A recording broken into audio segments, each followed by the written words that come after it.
Exclusively on ESPN Plus, UFC 313, Saturday. Reigning light heavyweight champion Alex Pereira defends his title against number one contender Magomed Ankalaev, and an explosive lightweight bout between Justin Gaethje and Rafael Fiziev. UFC 313, Saturday at 10 p.m. Eastern. Buy it on ESPNplus.com/PPV. Ryan Reynolds here from Mint Mobile. I don't know if you knew this, but anyone can get the same premium wireless for $15 a month plan that I've been enjoying. It's not just for celebrities. So do like I did and have one of your assistants switch you to Mint Mobile today. I'm told it's super easy to do at mintmobile.com/switch. Upfront payment of $45 for 3-month plan, equivalent to $15 per month required. Intro rate first 3 months only, then full price plan options available. Taxes and fees extra. See full terms at mintmobile.com. This episode is brought to you by State Farm. From your morning podcast to your afternoon playlist, State Farm knows you personalize your entire day. And that's why State Farm helps you personalize your insurance with the State Farm Personal Price Plan. It offers coverage options that help protect what you care about most at an affordable price just for you. Like a good neighbor, State Farm is there. Prices vary by state. Options selected by customer. Availability and eligibility may vary.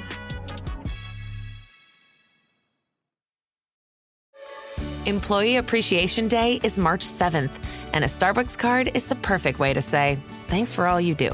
Have a smaller team? You can send up to 10 e-gifts in one transaction from the Starbucks app or online at starbucks.com/gift. Or you can also send physical or digital cards in bulk at starbuckscardb2b.com. No matter your team's size or location, Starbucks has got you covered. Business taxes.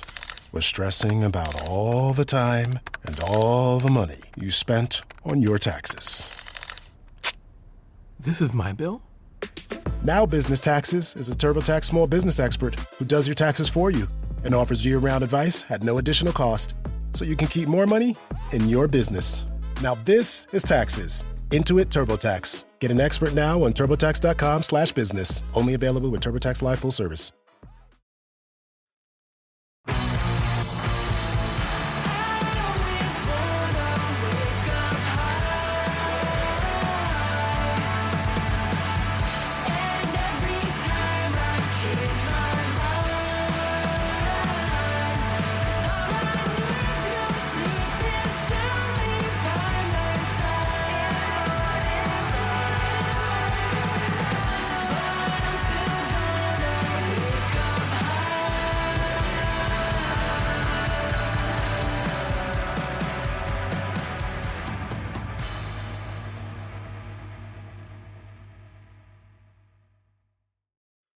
Hello and welcome to a very special post-trade deadline edition of Islanders Anxiety. My name is Dan Saracini. Joining me on this Friday evening via Zencaster is my friend Michael Leboff. And Mike, we are here to keep this quick and dirty. We're going to just talk about the Islanders' moves and non-moves today at the trade deadline. And, of course, the big move that we need to start with, the one that got everybody around the NHL talking, is, of course, the trade of defenseman Dennis Cholowski to the New Jersey Devils for forward Adam Beckman. Where were you when you heard about this trade? What were your initial thoughts, and how would you sum up the Dennis Cholowski experience for the New York Islanders? I actually do remember where I was because we had been talking, and you were asking if the Islanders were done for the day. Sounded like they were, and then they dropped the bombshell on us. But I had since we got it looks like they're done. Text, I went upstairs to get Isla up from her nap, and then I saw the text just pouring in about right. Cholo. What a ride for Dennis here with the Islanders. It's a shame because former first round draft pick, you kind of just you wish Lou just gave the guy a chance, like he just never got his chance, Dennis Cholowski, and they gave up on him too soon. So, hopefully the change of scenery does him well. But the Dennis Cholowski experience, it's like the Kiefer Bellows and Oliver Wahlstrom and Arnaud Durando and now William Dufour experience. It's just, right. What could have been if he finally just got his chance instead right. of just playing whatever he's played this year, 33 games. But 3 goals Wow. for That's Dennis right. He was their Cholowski. number one scoring defenseman for a while this year. Yes. So that's pretty wild. But yeah, hopefully he finally gets his chance, this young up and coming Dennis Cholowski, who's been on 5 teams in the NHL, including the Islanders. Farewell, Cholo. Still have absolutely no idea what you did here, but we appreciate your efforts. So thank you very much. Obviously, we're kidding. The Islanders did make an actual big deal just after midnight on Friday, in which they sent Brock Nelson to the Colorado Avalanche. You're all aware of this by now. They sent Nelson and Dufour to the Avalanche and received forward prospect Calum Ritchie, who is currently playing for the Oshawa Generals in the OHL. They also got a conditional first round pick. It's either going to be 2026 or 2027. The 2026 pick, technically, the Avalanche traded to Philly for Sean Walker. If the conditions aren't met, the Islanders can get that pick, or they'll get the 2027 pick. They also got a conditional 2028 third round pick, and defenseman Oliver Shillington, who was flipped immediately to Anaheim in, from what I understand, was like a contract cap maneuver, which is unfortunate because I was hoping to see him as an Islander. I've always kind of liked his game. We're going to take this in phases. Again, this trade went down just after midnight, kind of caught everybody a little bit by surprise. What were your initial thoughts when you saw this come across? Now it's these trades come across in sort of drips and drabs, and after a while, you finally get the full picture. But at first, you're just like, "Holy shit, Brock Nelson's gone, and he's a Colorado Avalanche now." Yeah, actually. I guess what I'll do is I'll kind of go back a couple days and build up to that initial reaction, because I think the context does matter of Nelson. He plays that 901st game and scores, has a great game, and has that emotional interview with Shannon Hogan that kind of caught the entire hockey world's attention for a bit, and people saw like, oh man, like I guess Islander fans and this guy really do like each other. He seems to like it on Long Island, and they seem to love him. And it was, there was all that talk about they should scratch him for trade related reasons. Like it's a Lou is not even he's not doing his job if they're not scratching these guys and putting them in a bubble after the Rangers loss for that Jets game. But what that game showed you was like it was a classy gesture, because obviously at that point it was pretty clear that Nelson wasn't going to sign an extension. I'm sure nobody knew that better than Nelson and Lamoriello, and they still gave him the opportunity to have this send off. And as soon as that interview with Shannon Hogan happened, and maybe the best post game show ever on MSG Network with Shannon Hogan, and Cal Clutterbuck and Thomas Hickey talking about Brock and the impact he's had on the franchise. And I think you and me do a pretty good job of putting what these, especially like the uncle generation of Islanders mean to us as Islander fans, and the franchise, and where they've taken us, this journey we've all been on together. But to hear it come from two guys who are part of the uncle generation, Uncle Thomas Hickey and Uncle Cal Clutterbuck, it really showed you that what we talk about, and what not just us, but like the entire Islander fan base talks about, the connection that we have because these guys are also connected to one another. It's a real thing. Like this is a real thing. It gave credence to it. We've joked forever. I mean, we came up with the uncles, right? We talked about years ago how these guys were uncles to each other's kids. That Brock Nelson's kids call Kyle Clutterbuck Uncle Cal, and the joke has kind of just gone on from there. And then to hear Cal Clutterbuck be like, "Yeah, I pick up Brock's kids from hockey practice," right? Like that's what uncles do.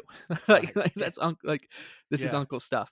Yeah, Cal was saying that he and his wife hosted Brock and his wife for Christmas one year. I guess they were like newlyweds or something, and now they've got this beautiful family, and it's just like this the relationships you build with these people over time are just incredible. And like they were coming to the realization too that this guy is probably on his way out, which is crazy. Yes, perfect, right? So like everyone at that moment kind of came to that realization. And so this wasn't just a snap of the finger thing. Then you have to deal with the emotions. This was really like a 3-day process, I guess, because that game was on Tuesday.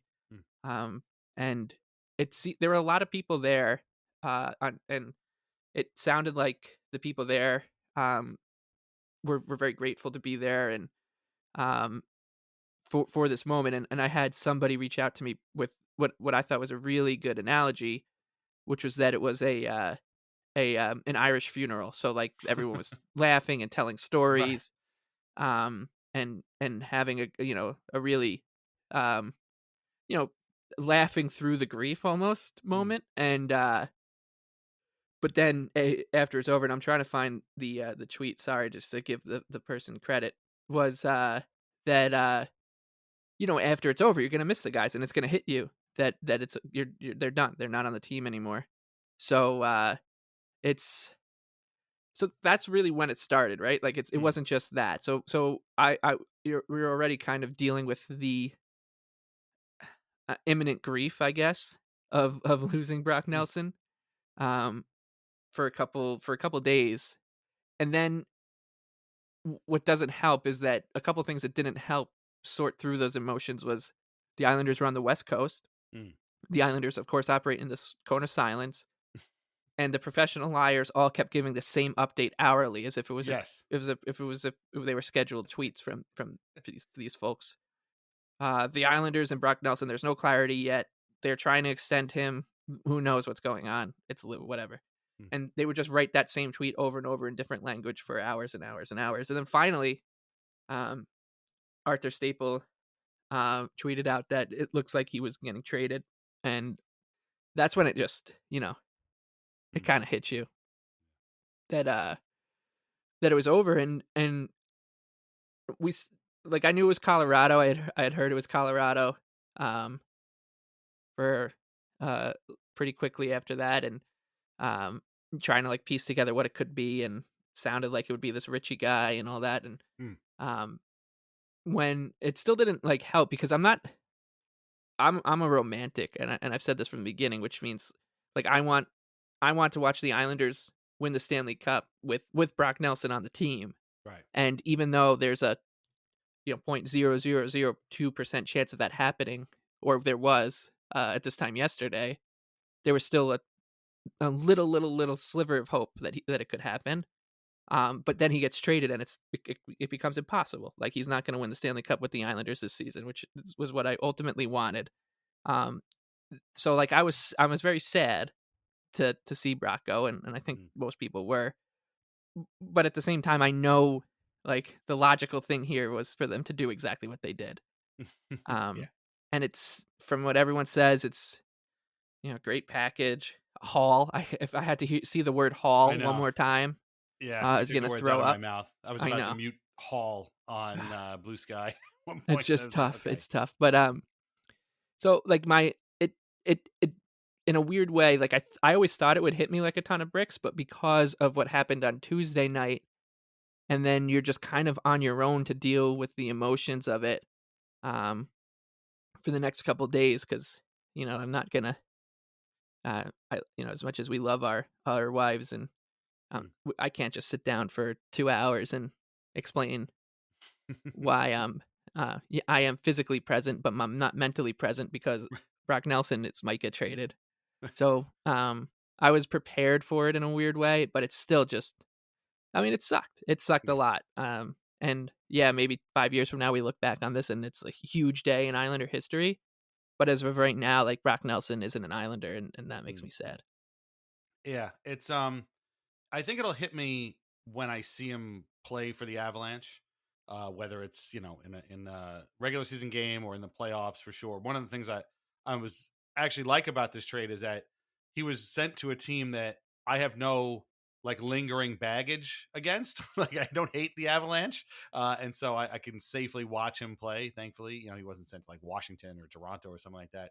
But it's funny you mentioned our wives and like talking to them about this, because I had told them like, I was, they were out on Tuesday. They went to go see Gypsy with Audra McDonald in the city. And they were like, what are you going to do? I'm like, I'm going to sit here and watch what might be Brock Nelson's final game, 901st and final game as a New York Islander. And they were like, oh, because they know this guy. My daughter has a bobblehead of Brock Nelson in a room that she got from a game that we went to. many, many years ago. And so, they know what this guy means to me, and they know how important he is and how he's been around for so long and how much I like him. And so they were kind of conscious of it. But on Thursday night, while the trade was actually going down, my wife and I were again in New York City at a concert. We were at this Love Rocks NYC concert. It's a benefit show that's gone on every year for 9 years now to benefit In God's Love We Deliver, which is a food delivery service in Manhattan brings food to in people with diseases and who can't get their own food. And there was also a sister charity in LA that was raising money for people affected by the wildfires out there. So it was a great night. Cher was one of the performers, which is how we ended up there in the first place. My wife loves Cher, but Michael McDonald was there, Peter Frampton, Trey Anastasio Fish, all these great people. Seeing Michael McDonald perform live was a transformative experience for me. I will never forget it. And as this all-star group of incredible musicians was coming on stage to sing the final song, which was Higher Ground by Stevie Wonder, great song. I feel my phone going off in my pocket. I'm standing up, kind of rocking out to the song.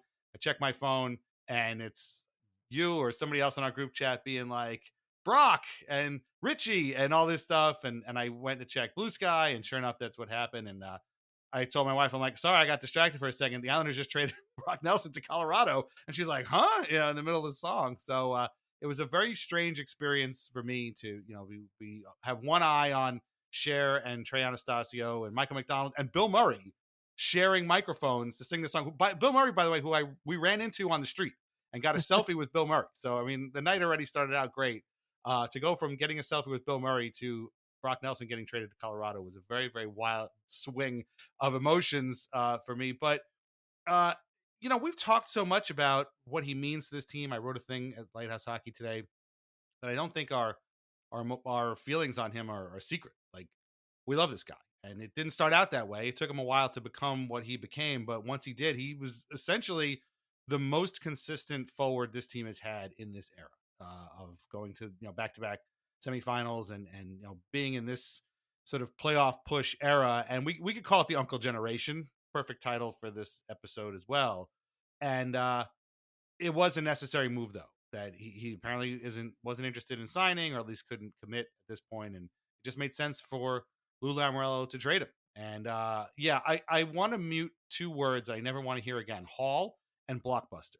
Not every trade is a blockbuster, right? Like, this was a good trade. We're going to get into the haul. See, I almost did it myself. We're going to get into the return in a minute, but blockbuster has become the new classy. It's the most overused word in sports, but I mean, this guy, what he's meant to this team can't really be calculated.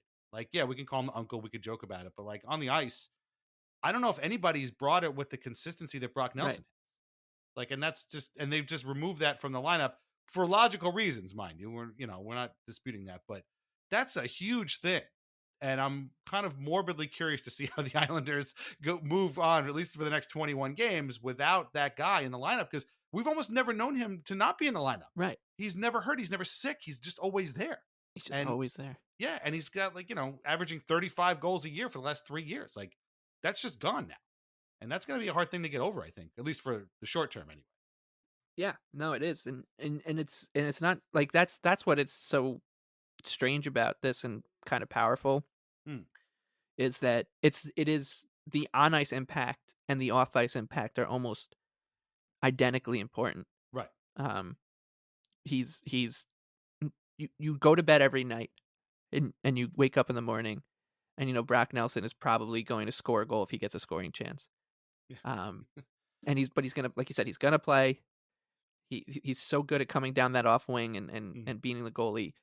One of the things I'm gonna miss the most is that perhaps more than any other player that I've ever watched, you'll sit down and you'll be watching the Islanders and Brock Nelson will be on a rush, and you just know he's gonna score. Like, but from the red line in, you're just like, oh, Brock's gonna score this. To the point where you could turn that TV off, throw away your phone, and live life as a hermit, and know that all those years later that he scored that goal when you decided to unplug and get off of the grid. I'm gonna miss that, but like I'm all like the off the ice stuff too. It's and I'm not talking about like Brock Nelson in the community. I'm talking about like just Brock Nelson being there as a New York Islander for me and for the fans. Like just knowing on an August afternoon, you're like, God, how are the Islanders going to compete? Oh, okay. Well, we do still have Brock Nelson, so that's 30 goals, and like that is so comforting to have, and it's the kind of stuff we'd make fun of Luke Fox Jukebox for, or like a Maple Leafs writer for writing, but it almost feels a little bit as if we're a group of friends in like 6th grade or something in middle school, and you just are counting on your buddies being there for you for the rest of your life. You don't know any better, and then one day one of them shows up is like, yeah, me and my family we're moving to Kenosha, Wisconsin. You're like, oh shit. Like, Right. what am I gonna do without you? Like, I don't know what I'm gonna do without you. And that's kind of where I'm at right now. And what's complicating like the emotions is of course that everyone seems to be in agreement that this was a really good trade for the New York Islanders. And so that's almost like down the line. Like I'll worry about that down the line. Right now it's just about kind of sorting through like you said, like the Islanders play the Sharks on Saturday night. That's tomorrow. We're recording this on a Friday night, which I completely forgot about, by the way. Like Yeah. there are games happening right now that I know. completely forgot about There's an all important day. game happening for the Islanders in their playoff chase, but yeah, you're gonna turn it on and yeah, Brock's not gonna be on the Islanders, and it's tough, man. It's and I do I blame the Islanders for feeling the way I do, because I don't think I'm not I don't think I'm being hyperbolic when I say that the Islanders, maybe more than any other team in professional sports, we hear all the time, like on days like this, you always have to remember that these are human beings we're talking about. Like there's a real human on the other side of this. It's not just guys being traded for one another on a spreadsheet or whatever. There's families moved and schools and all that stuff. And it's ironic because the people who are always reminding you, like, guys, remember, these are human beings, are the people who spend 363 days out of the year writing up trade boards and trade rumors and treating these guys exactly the way that they're advising you not like to do. So, but I think the Islanders, more than any other franchise in professional sports,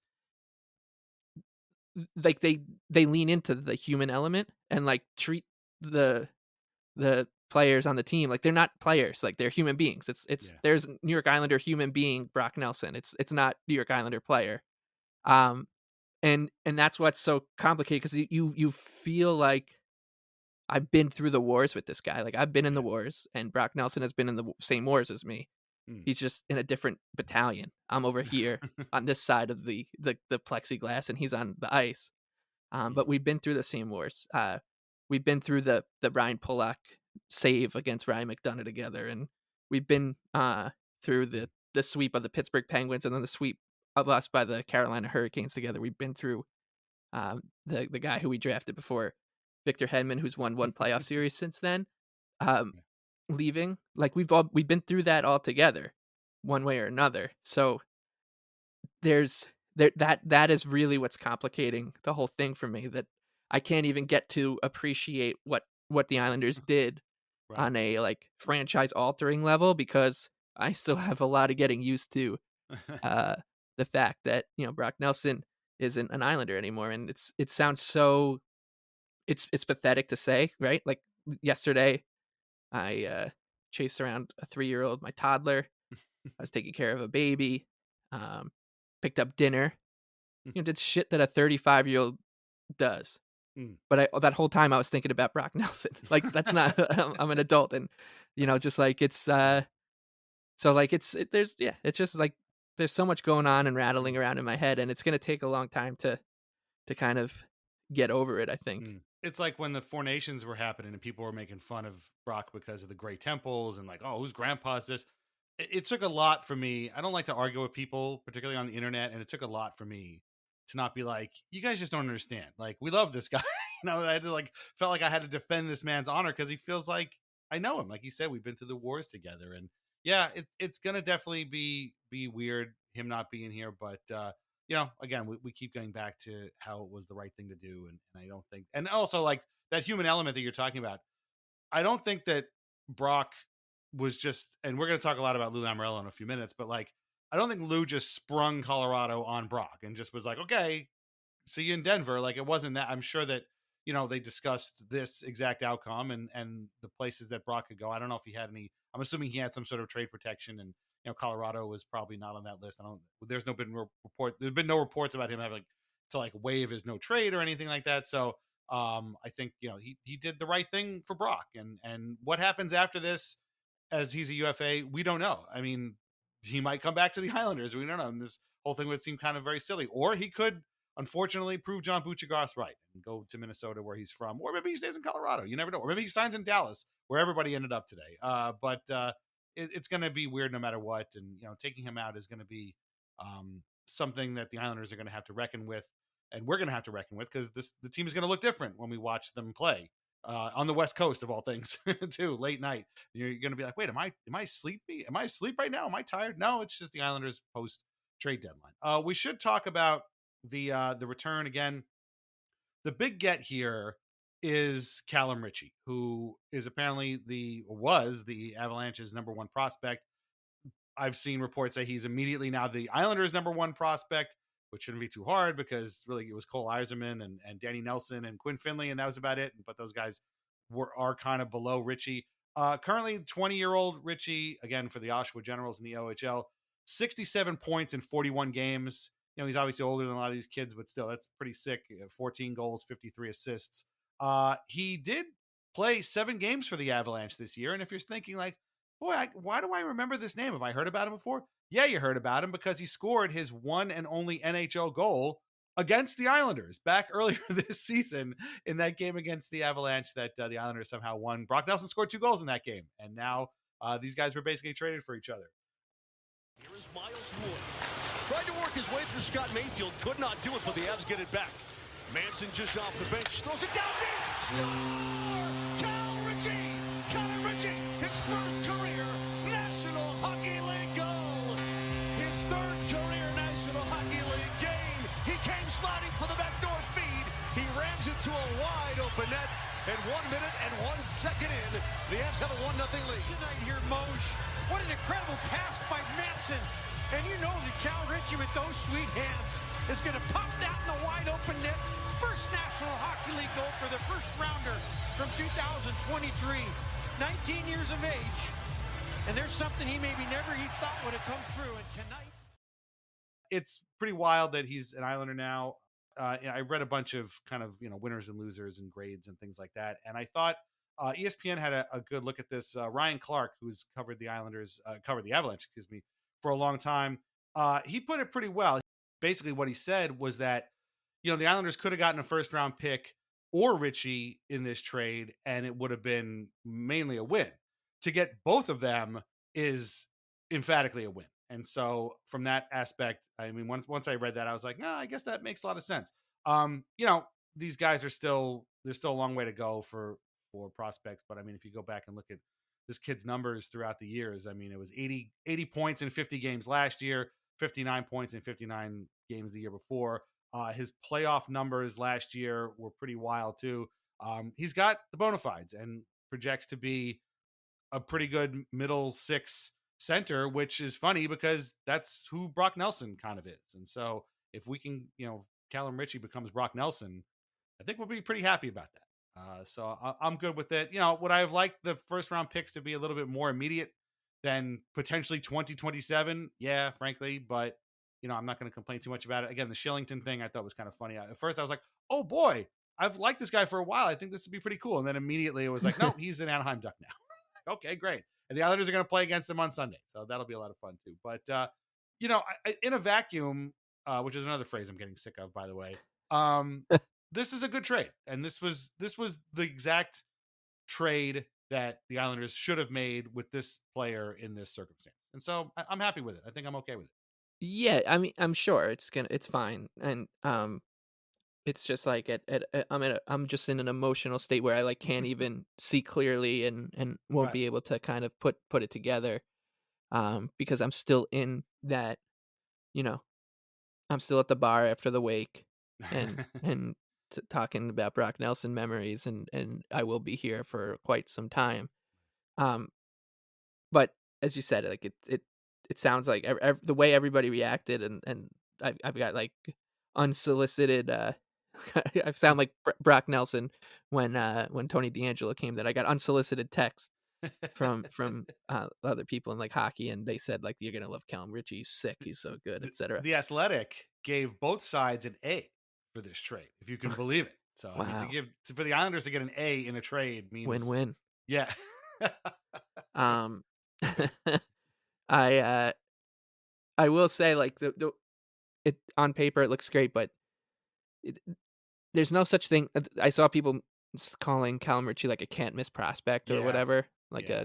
a whatever, and I'll never be okay with labeling a prospect that Right. in my life, because we just seen too many times. Like Capo Caco was supposed to be Jaromir Jagr. He was compared to Jaromir Jagr when he got drafted by the Rangers, and that scared the daylights out of me because I trusted people at that time to make those kind of.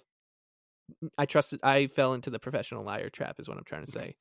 So yeah, he looks like a great prospect on paper, all that. Hopefully he's awesome and becomes the next Brock Nelson or and then some. But you can't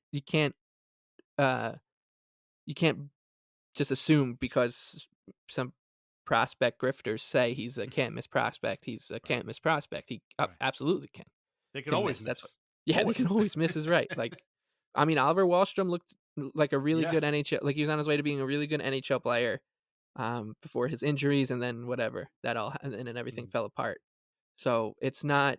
There's just there's a lot of ways that you can miss when you're talking about someone who's 20 years old or whatever. So I'm very excited that it could work out well for them. But and it's the type of like return that I was not expecting them to get like 6 weeks ago. We kept saying, like, if you're going to trade Brock Nelson, you got to temper your expectations because that's just not how it's been working lately. But it turned into quite a seller's market, which helped the Islanders in this case. But we'll see. Like trade grades are funny because you should be slapping them on trades 3 years after the fact. It's like the Islanders trade for Cal Clutter when they traded Cal Clutterbuck for Nino Niederreiter. It was laughed out of the auditorium, and then at the end of it, you're like, the Islanders got more out of that trade than the Minnesota Wild did. So, who won the trade? I don't know. So it's it'll like I said, it'll just take some time, I guess, for me to like fully appreciate the work they did, but I'll just trust everybody else here and say like that they knocked it out of the park, and is in terms of like if they had to trade the guy, at least they now have like some sort of direction in their prospect pool. With Ritchie and Cole Eiserman and some other guys who are Isaiah George, etc. So like there is like at least a direction there to come, but those are answers that won't come for years. So it is I'm not telling anyone to not be excited about the return, but it's just you just don't know. You just have no idea. There's only one certainty here, and that's that Brock Nelson is not a New York Islander anymore. It's true. I am also still holding out hope, and obviously we got a long time to go before this, but I am still holding out hope that the Islanders are working on a plan to draft James Higgins this year too, which would fill out the prospect pool even more, and then everybody else would fill into spots. So yeah, I mean, if you're worried about Ritchie, I get it. So am I. But that goal that he scored against the Islanders is the kind that a lot of times you don't see from the Islanders. A beautiful pass across the zone, basically, I think from Josh Manson, and Ritchie had basically an open net to score in. But I mean, how many times have we seen Islanders get that exact shot and the puck goes wide? It hits the net on the side. It hits the glass. It stick breaks. Whatever happens. So hopefully he can get those kinds of goals for them. And now a word from our sponsors. First is always VintageIceHockey.com, where you can get t-shirts, hoodies, jerseys, and more featuring over 100 classic hockey logos. Vintage Ice Hockey now carries a full line of Islanders Anxiety merch featuring our blue and orange brain logo, as well as our Al Arbor and the Island shirts. And as always, our portion of the sales go directly to the Center for Dementia Research. That is vintageicehockey.com. Try wines from the Pinot Project. They offer a Rosé, a Pinot Grigio, and a Pinot Noir that was named a Top 100 Best Buy by Wine Enthusiast magazine. All are delicious, priced at less than $15 a bottle, and available at local wine shops and at UBS Arena. Learn more at thepinotproject.com. Please drink responsibly. This episode is brought to you by Indeed. When your computer breaks, you don't wait for it to magically start working again. You fix the problem. So why wait to hire the people your company desperately needs? Use Indeed's sponsored jobs to hire top talent fast. And even better, you only pay for results. There's no need to wait. Speed up your hiring with a $75 sponsored job credit at Indeed.com/podcast. Terms and conditions apply. Hey guys, have you heard of Goldbelly? It's this amazing site where they ship the most iconic famous foods from restaurants across the country, anywhere, nationwide. I've never found a more perfect gift than food. They ship Chicago deep dish pizza, New York bagels, Maine lobster rolls, and even Ina Garten's famous cakes. So if you're looking for a gift for the food lover in your life, head to goldbelly.com and get 20% off your first order with promo code GIFT. Don't miss your window of opportunity. Upgrade your space now during Blinds.com's anniversary sale and save up to 50% site-wide. Our design experts can help schedule a professional measure and installation, plus guidance for DIYers too. With over 25 million windows covered and our 100% satisfaction guarantee, you can count on Blinds.com to deliver results you'll love. Shop Blinds.com's anniversary sale now for up to 50% off site-wide. Save up to 50% site-wide at Blinds.com. Rules and restrictions may apply. Life is made up of many gorgeous moments. Cherish them all, big and small, with Blue Nile. Whether it's for yourself or a loved one, Blue Nile's unrivaled selection of expertly crafted fine jewelry and statement pieces help make all your moments sparkle. Blue Nile's experts are on hand to guide you, and their diamond guarantee ensures you get the highest quality at the best price. Celebrate a life well lived in the most radiant way and save up to 30% at BlueNile.com. That's BlueNile.com. Whether it's a movie night or just midday, Skinny Pop is a salty snack that keeps on giving. Made with just 3 simple ingredients for an irresistibly delicious taste and a large serving size that lasts. Deliciously popped, perfectly salted. Skinny Pop, popular for a reason. Shop Skinny Pop now. There was something else that we need to talk about, and that is a move that was not made. And we all kind of assumed that Kyle Palmieri would get traded today. In fact, I was telling my wife on the way home from the concert last night that, it's one thing to have traded Nelson, but now now I'm glad I took off on Friday to kind of follow along with the rest of the trade deadline, because this to me signals that they're going to start moving other free agents, other, veteran guys and start getting picks and prospects for them. And that was not what materialized. And in fact, Palmieri, who's also a UFA at the end of the year, was not traded today. And in fact, is by all accounts looking for an extension. Andrew Gross had said that it's probably going to be somewhere in the neighborhood of 2 years for less than what he's making now, which is $5 million a year. And that helped calm me down a lot, because I was pretty pissed off about this. I'm not going to lie. As the trades were rolling in, and we're not going to talk about the rest of the trades in the NHL today. There was a lot. And some guys who, frankly, I don't think are as good as Kyle Palmieri got some pretty decent returns for some teams. And the Islanders were choosing to keep Palmieri. And I like Palmieri. It's not a personal thing. I like having him here. He's had some huge playoff moments for the Islanders. I've enjoyed them. But to me, he's kind of cut from the same cloth as Josh Bailey, as Jordan Eberle, as Anthony Beauvillier. Guys I liked that would just go MIA for 2 months out of the year. And don't forget, Palmieri went 2 months this season without scoring a goal. He's got 20 now, which looks great. He'll probably finish with 25, maybe even 28, maybe even 30. Who knows? I got 20 more games left. But to me, he's just not as consistent as I would like. Don't forget, this is one of the trigger men on the worst power play in the history of the NHL. I'm not putting that all on Palmieri, but like, if they had a functional power play, Palmieri would have 30 goals this year. Nelson would have had 30 goals this year, but they don't. And he's kind of one of the guys who's on it. So, I mean, it's a little bit on him as well. Again, I've calmed down to the point where if it's a reasonable deal, the cap is going up. From what I understand and what I've seen, Palmieri does not want to leave. He told as much to Stefan Rosner and other people that he didn't want to leave. He has a no move clause, so it's possible that he didn't want to waive it to go someplace. And he would have exercised his right, which is totally fair.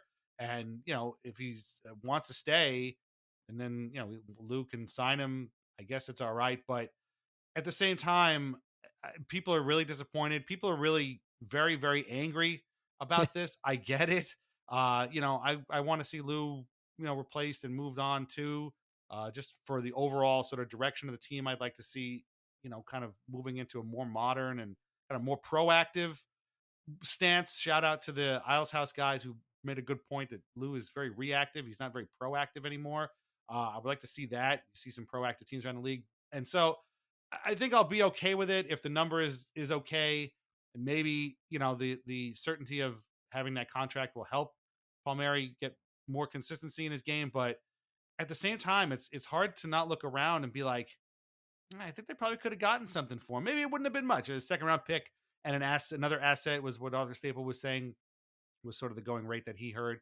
And yeah, that's not a lot, but at the same time, this team is not winning a Stanley Cup and it needs to get younger. And this dude's going to be like 35 or 34 next year. And if you're disappointed, I get it. If you're like screaming to high heavens about Lou Lamoriello needing to be launched into the sun, please go outside. Like, I don't know what to do. You're throwing a terrible tantrum on the internet is not helping. All right. Like, you're going to have to just come to grips with it, or I don't know, root for the Avalanche in the playoffs this year. I don't know what to tell you, but shouting to the heavens isn't really going to help. And again, I'm with you. I want to see Lou pick a direction, or some new person pick a direction for this team that's more in line with how modern NHL franchises work. But today is not that day.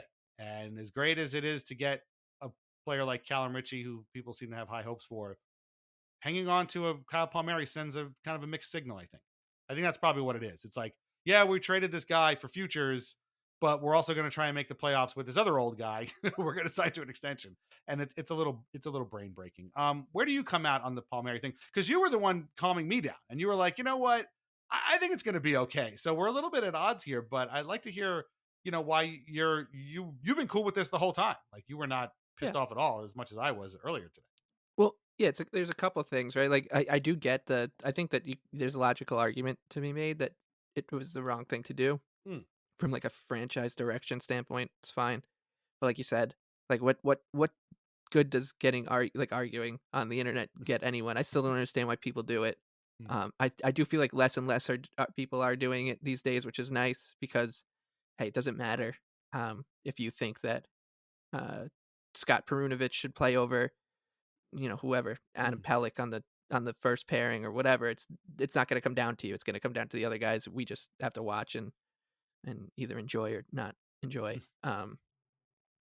So I don't care if I'm right on stuff like this. It's just how I feel. And how I feel is that I like Kyle Palmieri, as you said. He can go into the cooler. Yeah. That is a trait of basically every Islander. Palmieri now is third on the team in points without Nelson. Lee, Horvat, and Nelson were each tied at the top with 43. Palmieri's got 41. He's got 20 goals. Right. And I think one of the reasons I actually am really happy he's sticking around is the return for him. Let's just say it was a second round pick plus whatever, some throw-in prospect that doesn't matter because it wouldn't have. That's Brad Marchand got traded for a second round pick. Like if Brad Marchand's going for a second round pick, Anthony Beauvillier also did. So who knows? Maybe it was a second and a fourth for Palmieri. The odds of those things impacting the Islanders are not high. But the second thing is, so we just talked about Calum Ritchie and Cole Yzerman and the Islanders like having a direction in terms of their pipeline, and maybe this guy Alex Jeffries is good. Maybe the young upstart Julien Gauthier is ready to break through once he finally gets his chance. This is the year. Yeah. This is this is the year for him. Um, Simon Holmstrom's still young. Like, I've fallen in love with like the Islander culture and what this group has done Mm. over the since like I said, like since when the Tavares left, right? Like I really feel like the Islanders have leaned into basically identity and doing things the right way above all else. And we're now towards the end of that group of players that they're kind of becoming few and far between. Anders Lee's still here, Pelech, Polak, Mayfield, but like Cal Clutterbuck's gone, Matt Martin's on his way out, Nelson's gone, Bailey's gone, someone like Thomas Hickey's gone. It's not the same group anymore. There's only a few left, and for when these young guys do get here, they're gonna need guys like Kyle Palmieri or Anders Lee or whoever, JG Pageau, to be like, yeah, like this is what it means to be an Islander. It might sound stupid that we all shave our faces before we show up to the rink and we'll get made fun of and whatever. But there's a reason why we do it. This is why we do it. And this is why 10 years from now, you'll be really happy you did things this way, not just as like a player, but also as a human being. And you kind of adhered to like this kind of set of unwritten rules and code, whatever. Because we see other teams who trade away, who just completely tear things down, right? We've seen them trade away the Kyle Palmieri types, and then they go into the summer, and then they bring in mercenary veterans who are just like happy to pick up a 3-year contract for more money than they should get because they're going to be the guy playing next to Connor Bedard, like Tyler Bertuzzi did or Tyler Toffoli did, and the organization just kind of assumes, yeah, like who better to show Connor Bedard what it means to be a pro than Tyler Bertuzzi? But the point is, I don't want these guys. They know what it is to be a pro. They know like what to eat, why working out is hard, and all that stuff. Like it's a completely different world. Yeah, these guys are basically professional athletes from the time they turned 13 now, because it's a very strange world we live in. I don't need someone to show Cole Iserman or Calum Ritchie what it means to be a professional. What I need is someone to be around to show them why it's special to be a New York Islander, because we want these guys to stick around. Like, and if you were not a fan from before, 2019, guys didn't stick around. Like they didn't stick around very often. They came, there was a revolving door. Sometimes they'd maybe stay and pick up like another year or two, but it was very rare that like the Islanders had a cohesive core that stuck together for a very meaningful amount of time. And that's a pretty new phenomenon for us on the island. So there was like a 20-year stretch where we've talked about the mercenary team all the time, and it was a revolving door, guys coming in and out, in and out, in and out. So I think that like the value that someone like Palmieri can bring in that role at a very team friendly price, hopefully, kind of outweighs what a second round draft pick would bring, right? Yeah. And that's my thinking here. Is like I'll just trust that this guy, he wants to be an Islander. He wants to fight to make the playoffs. I want them to make the playoffs. And he'll kind of help these young forwards coming in learn about what makes this team special. Because that's not an easy thing to explain to outsiders, as we know, because we've been trying to do it for a decade. Right. Yeah. No, that makes sense. Yeah. I mean, I get what you're saying. That makes a lot of sense. And a lot of it, again, is going to depend on what the eventual final contract extension looks like. But yeah, I mean, he's an East Coast guy. He's born on the island, grew up in Jersey, not really keen to, leave the area. And I totally get that. And, especially if he was going to be traded, maybe he just didn't want to, but, he wants to stay. And I guess there is value in that. And I guess I kind of lost sight of that for a while, because I was hoping really for, again, a new direction. I wanted to see this team finally admit that, we need to move on from the uncle generation, basically. And if they did trade him, then it would have even made sense to like not hold on to, Pageau and Lee, Mayfield, any of these guys, right? And then you're talking about like a complete kind of That's shift, true. and I don't think that would behoove the Islanders all that much. Like in the middle of a season right now, I don't know. I think you got to be able to to like let the passing of the torch with a team like this come a little more naturally. Yeah. Because as we see, like it is a real thing in hockey, like the culture and the identity stuff. It does matter. As much as we used to make fun of it, and I'm like a complete convert. No, I guess it's. I mean, well, again, we've seen it happen in real time.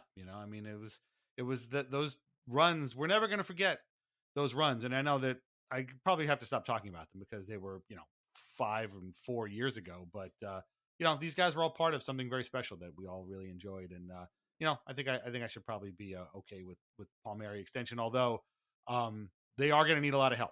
And I mean, this is the first of. I guess this is exactly what you're saying. Like the changeover is going to be gradual. I mean, at the end of the season, again, assuming the Islanders don't make the playoffs, Lee will have one more year left on his contract. Pajot will have one more year on his contract. The cap will go up, so maybe somebody more palatable.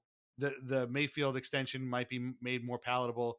We're assuming they'll probably buy out Pierre Engvall and pay him however much for the next 10 years, which is going to suck, but whatever. I think his time here has come to an end as well, and so there's still time for change.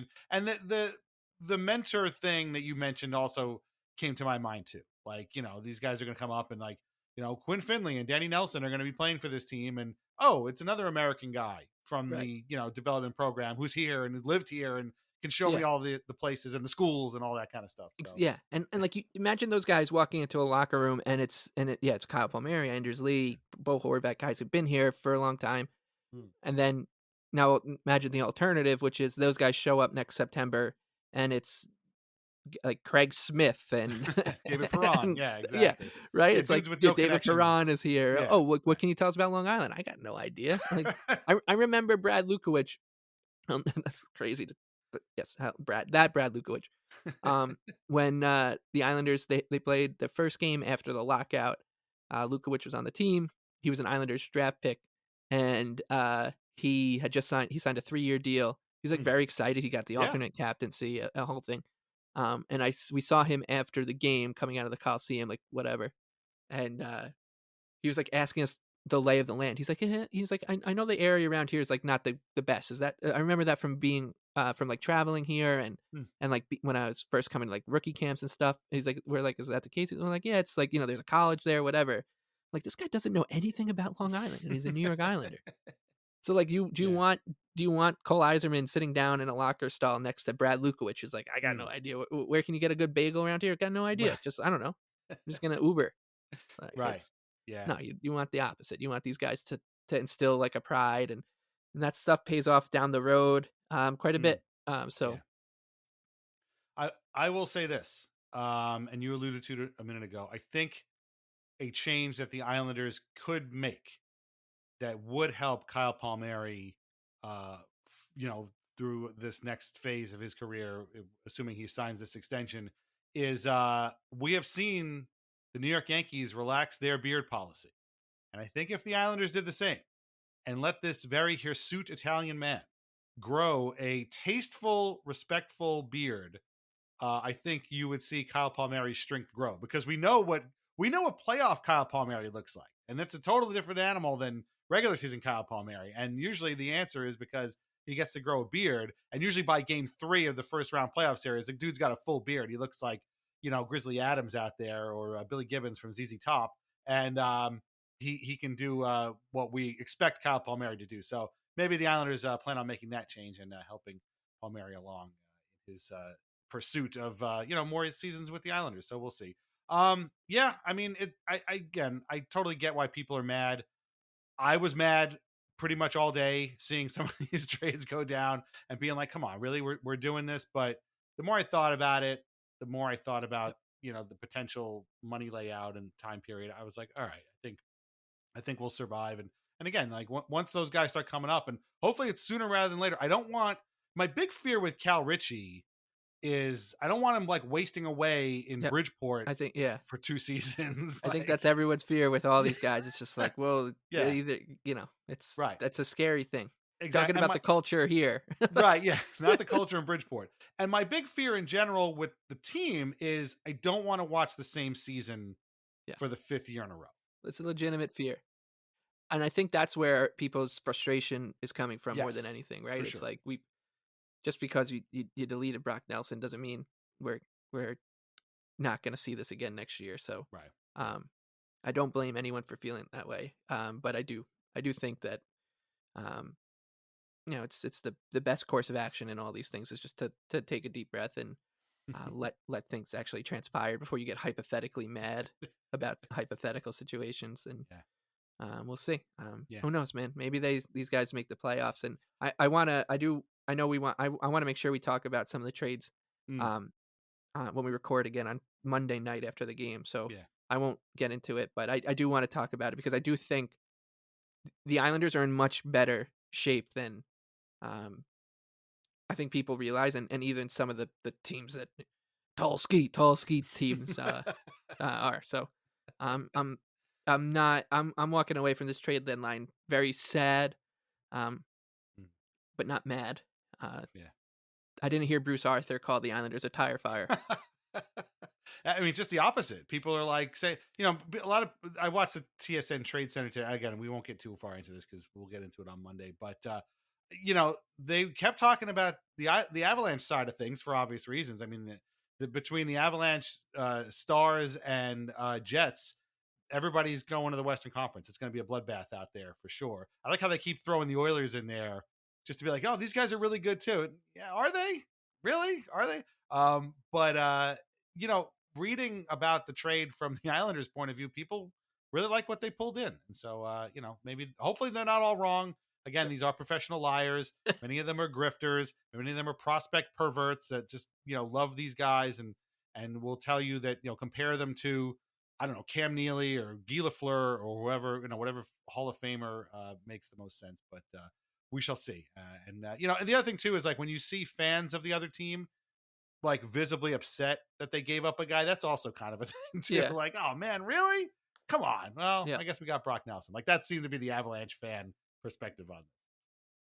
Yeah, it was a weird moment where everyone was like, "I'm happy for you," and they were like, "Oh no, trust us, we're happy for you guys."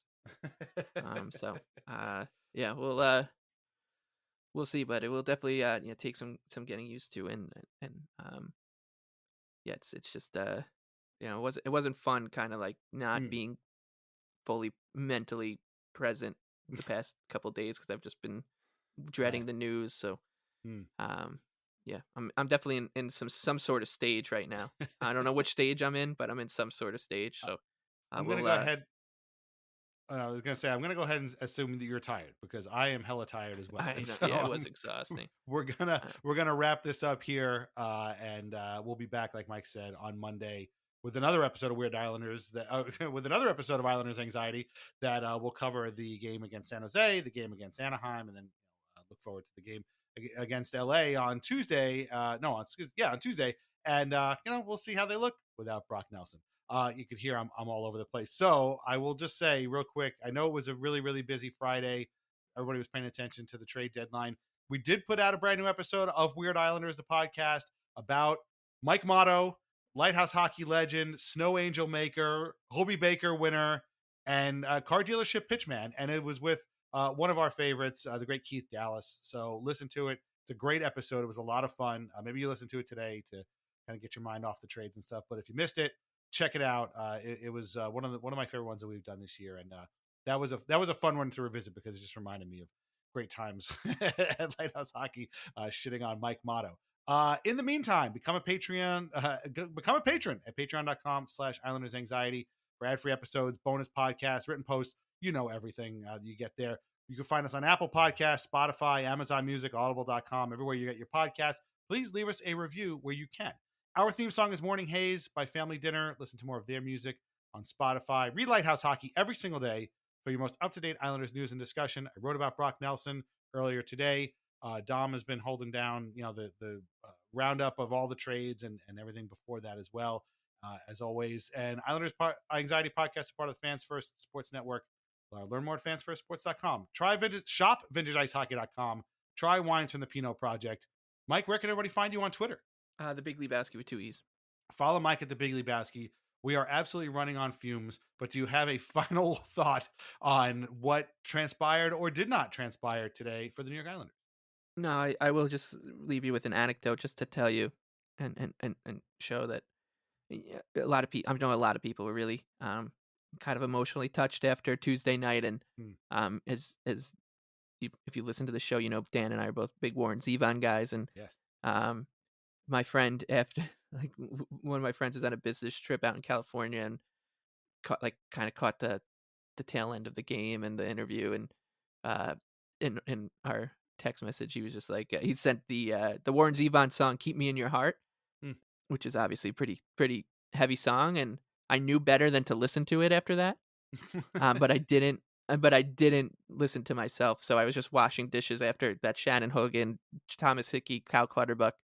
I guess it was like kind of like a eulogy. So I'll just call it a eulogy. I was washing dishes and listening to that beautiful Warren Zevon song, and yeah, that was pretty heavy. But that's what Brock Nelson is kind of meant to all of us. So it's an era and a moment I'll never forget. I will also go out on a limb and assume that Brock Nelson is probably also a big Warren Zevon guy. He seems like one. He looks like one, right? Probably is. Well, wherever he is, whatever he's into, we wish Brock Nelson obviously the best of luck with the Colorado Avalanche. They just picked up a ton of new viewers for the playoffs. I can tell you that right now. We will be back on Monday night to cover the next two games and maybe go over some of the other trades that happened today. Thank you so much for listening. We really appreciate it. We will talk to you again very soon. Take care. Bye-bye.